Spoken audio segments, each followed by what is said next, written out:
Здравейте отново! Радвам се да бъда с вас на един от най-значимите християнски празници. Днешната тема е пряко свързана както с християнството, така и с конкретния празник. Днес ще си говорим за благотворителността, нейните корени, нейните проявления и нейното място в контекста на държавата с ограничени правомощия. Благотворителността е толкова древна, колкото и човешкият род, така че трудно бихме могли да определим откъде води своето начало.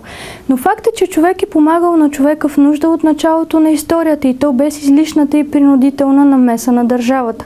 В юдейската култура, а по-късно и в християнската, благотворителността е силно застъпена. Двете най-големи Божи заповеди са да нямаш други богове и да обичаш ближния си както себе си. В Библията е отредено специално място за сирачето, вдовицата, бедният и чужденецът. И в нейните казусни закони и постановления виждаме голямата загриженост за хората в нужда.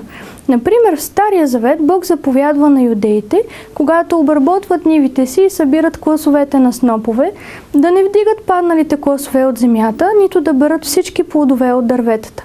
Те да останат за нуждаещите се. По-късно християните обогатяват значението на благотворителността, като наричат ближен всеки, който е изпаднал в нужда, независимо къде се намира той по света. Интересен факт е, че старата английска дума за любов е charity – благотворителност, което според древните църковни отци включва любов към Бога и любов към ближния.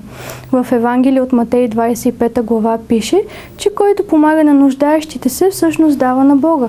Понеже сте направили това на един от тия най-скромни мои братя, на мене сте го направили, казва Господ Исус Христос в Евангелието. В началото на 3 век Тертулиан пише, че християните са създали доброволен общ фонд, в който всеки дарявал пари според възможностите си. Общият фонд се е използвал за издръжка на инвалиди, сираци, вдовици, възрастни хора, моряци, които са претърпяли корабокрушение, за затворниците, за погребения на бедните хора и дори за освобождаване на роби. Разбира се, днес ние не разполагаме с статистически данни от тези фондове, но от историческите сведения става ясно, че сумите са били значителни, тъй като се е налагало екип от 7 човека да отговарят за тяхното насочване. По-късно в историята идва времето на различните мисии, били те християнски или светски, в които по-богатите и развити страни подпомагат бедните и развиващи се страни, като им осигуряват медицински грижи, образование, като строят канализации и язовири, домове за сираците и бедните, като осигуряват достъп до питейна вода. Подпомагат се хора, също които искат да започнат бизнес. Истинската благотворителност цели не просто да даде на нуждаещите се, а да ги изведе от състоянието на бедност и зависимост. Всички знаем приказката за рибата. Ако дадеш риба на бедния, ще го нахраниш веднъж. Ако го научиш да лови риба, си му помогнал за цял живот. Това може да се случи само тогава, когато към благотворителността се отнасяме с необходимата отговорност и загриженост за отделния човек. Доброволната благотворителност е насочена към създаване на условия за дългосрочно благоденствие, чрез насърчаване на личната отговорност и свобода за реализиране на личността. Ето защо благотворителността не е работа на държавата и ние многократно сме показали как тя не успява да се справи с тази задача. Съвсем друг е въпросът, че това никак не е нейната цел. Помощта се предлага първо от членовете на семейството, които са най-загрижени за своите близки, а когато те не могат да помогнат, се намесват различните доброволни, обществени и частни организации. Социалните грижи в Щатите първоначално са били създадени за да се грижат за инвалидите.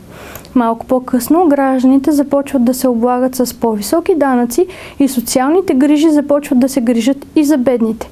Интересното в случая е, че бедните не намаляват, а започват да се увеличават все повече и повече. Макар и винаги да е имало бедни хора, положението на нисшата класа изглежда постоянно се влошава през последните десетилетия. Бедните, както в Щатите, така и у нас, са хванати в капан. От една страна, държавата се намесва в бизнеса, като регулира и постановява правила за наемане на работници, като например минимална работна заплата. А хората, които нямат образование и квалификация, търсят неквалифицирана работа. Фирмите могат да имат нужда от неквалифицирани работници, но нямат възможността да плащат по установения държавен минимум, заедно с всички осигуровки и такси. Така и двете страни губят от държавната намеса. От друга страна, държавата осигурява начин за оцеляване и без работа. Така бедните и безработните си остават бедни и дори да искат, често не могат да започнат работа. Така че социалната държава от една страна спира развитието на бизнеса, като облага гражданите с високи данъци и такси, от друга страна не помага на бедните да излязат от позицията на бедни. В дългосрочен план бизнес средата се влошава, заетостта в бизнеса намалява и бедността и безработицата се увеличават. Това беше лошата новина. Нека сега да видим и добрата. Ако си спомняте, тази година имаше много бедствия и наводнения в страната ни, но това ни показа, че ние сме съпричастни към чуждото нещастие и сме склонни да помагаме на нуждаещите се. Българският дарителски форум и фондация Помощ за благотворителността България отчетоха резултатите от двете кампании DMS Варна и DMS Заедно. Тези кампании събират 833 800 лева от дарителски СМС-и и отделно в банковата сметка още 312 000 лева. Предметните дарения като храна, вода, лекарства, санитарни материали, мебели са на стойност над 60 000 лева. Освен това, много доброволци отиват на място и помагат на засегнатите райони. За 2013 година DMS организира общо 165 кампании, най-вече за лечение на болни, за които са събрани общо 884 530 лева. Само за изминалият месец кампанията DMS отчита 62 218 дарителски СМС-а, което прави 74 661 лева.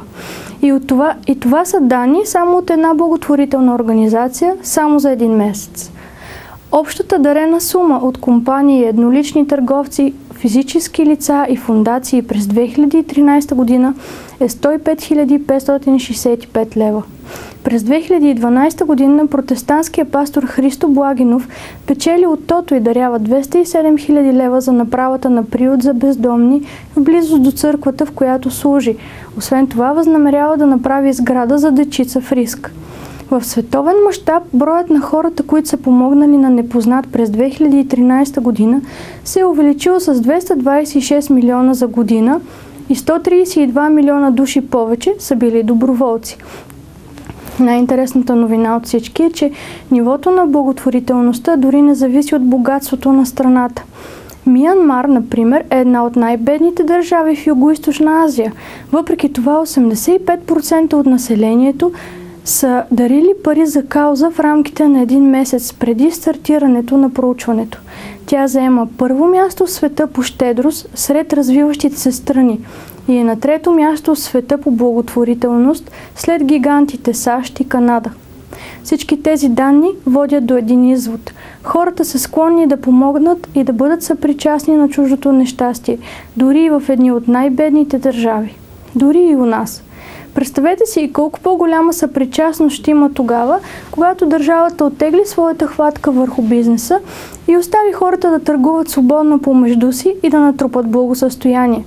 Когато спре да застава между работодателя и работника и по този начин остави свободния пазар да се справи с бедността.